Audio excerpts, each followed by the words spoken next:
everybody? It's Jimmy Perry here from Powerlifting website, your go-to resource for all beginning powerlifting information and, in parentheses, people who are on a budget and want to continue powerlifting and make things work. Okay, so today I'm here to talk about what you want to bring to your first ever powerlifting meet. This this article has 14 items on it, but I'm going to go over 5 because it's very thorough and this will be an hour-long video. And I go on tangents a lot. So, I'm going to link to the article in the description so you guys can go and check it out for yourself and figure it out and have the time to understand exactly what I'm talking about. But let's get into it. First, there's a couple things you want to bring, but first you want to make sure everywhere you go, not even just to a powerlifting meet, everywhere you go, in the car, in the bathroom, when you go cook, you want to make sure you have your ID. Why do you want to make sure you have your ID? Well, it's common sense, but I'm going to explain. No one knows who you are. They're not going to have any idea who you are. There's no way, you can't prove who you are. So, they're not going to let you into the meet. They're not going to let you sign up if you don't have identification. Next, you want to make sure you have your rack heights. Most powerlifting federations, some use monolith squat racks and things, but you want to make sure, but the majority of them use the standard squat rack, the ones you lift. You take out the little things, and then you lift it and adjust heights. You want to make sure you have your heights for those. They use the same rack for both the bench and the squat, so usually, unless they use the monolith, I don't think you can do that for the monolith because it's pretty dangerous. But I don't know. I don't use monoliths very often. But yeah, you want to make sure you have the heights for that. For the regular squat, you want to make sure you have the height. You want to make sure you have the height that you're gonna need the rack on or rack at in your shoes. Which brings to another point. You want to make sure you have the right equipment on. You want to make sure you want to have those squat shoes on when you're testing your testing the height, because if you don't, things can change. That makes a significant difference in how comfortable you feel when you're unracking the weight. And that also, it plays a very important role in safety, because if it's too low, and you're not used to having it so low, and you're using max weights, you could really hurt yourself. That's dangerous. So just test it out. Of course, it's always better to make sure you have it beforehand, but at most meets, usually all meets, they'll have the rack available for lifters so they can test their heights out and then, give them to you guys or give them to the officials. For the bench, you want to make sure you have the rack rack height for the both unracking the weight and for the safeties.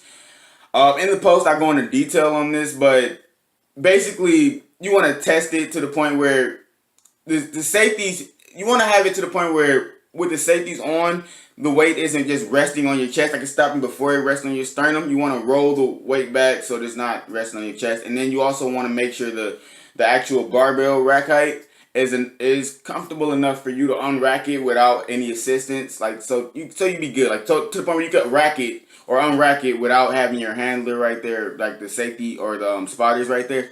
So that's important. Next, and this is probably the most important thing for me. Nutrition is probably the most, because that's where your energy comes from. Food is life. So you want to make sure you have snacks, water, and for me and most other lifters, caffeine. I have not seen a lifter who doesn't drink coffee, energy drinks, whatever. So with food, you want to make sure it's carb dense. This is just an example of something. I just love this. This is a staple part of my diet. I love grits because it's just easy to consume. It doesn't have a taste. The consistency is amazing. But yeah, you want to eat foods like that. It's quick energy. Not something protein dense and stuff like that, because that takes a long time to digest. Your body will probably be using more energy to digest. Your body will be diverting energy towards the your digestive system, rather than putting that energy all in your muscles, and so you can lift max weight. So you wouldn't be running efficiently if you're eating heavy foods. You say that for after the meet. So you want to make sure you have quick foods. Another thing, I don't eat grits at meets. I would probably bring Nutri-Grain or granola bars, because that's quick. It has sugar or some fruit. Really, it's quick food. It's quick energy. That's what people eat during training. If you eat in the gym, you eat quick foods. Then you want to make sure you have water. Obviously, our body is 70% water. It's easy to get dehydrated. Is that what it is? That was a stupid moment. Sorry. It's easy to get dehydrated, so you want to make sure you have water on deck. Bringing like a gallon of water would be easy. I'm sure they would have water. They will give you access to water at the actual meet, even though it's probably going to be paid for. So be prepared, obviously. But yeah, you want to make sure you bring water to stay hydrated.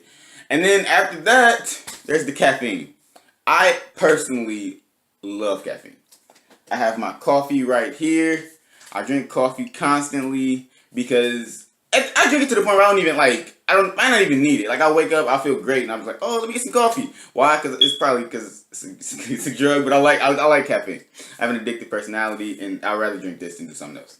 So, yeah, drink the coffee. Obviously, caffeine. There's a better way to consume it. Some people like just drinking pre-workout. Some people like Red Bulls. At meets, I love Red Bulls because that's that quick energy. Like, in my last meet, I was loaded up on caffeine. I had like 3 espresso shots, little Starbucks can espresso shots, 3 Red Bulls. I had a 4-pack of Red Bulls and some pre-workout. Obviously, there's a way to consume it. You want to measure it out. Like, you want to be moderate about the way you consume it. You don't want to just crash your system as soon as you get into the meet, because if you crash your system as soon as you get into the meet, you're going to kill yourself. You're going to, you basically set yourself up for failure. You're not going to kill yourself. I was joking. You're going to set yourself up for failure. You're going to crash, like, after that first lift, and then every subsequent lift is going to be like, okay, well, I don't have this energy, but I'm going to try. And then it's just, you're not going to perform it optimally. So, instead of crashing your system, drink a little bit of pre-workout or drink a little bit of Red Bull or whatever at the first part of the meet. And then, it's like on the bench, it's the squat, bench, and then deadlift. So you want to drink a little bit of caffeine at the squat, and then you want to drink a little bit of caffeine on the bench. And then, and the last lift, it's the last lift, so who cares? So go all out.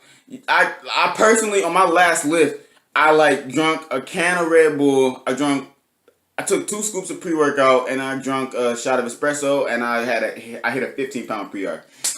And that was just accompanied by the fact that I knew I couldn't miss that lift. So that helped me a lot. So just measuring your caffeine consumption and planning it out, that really helps.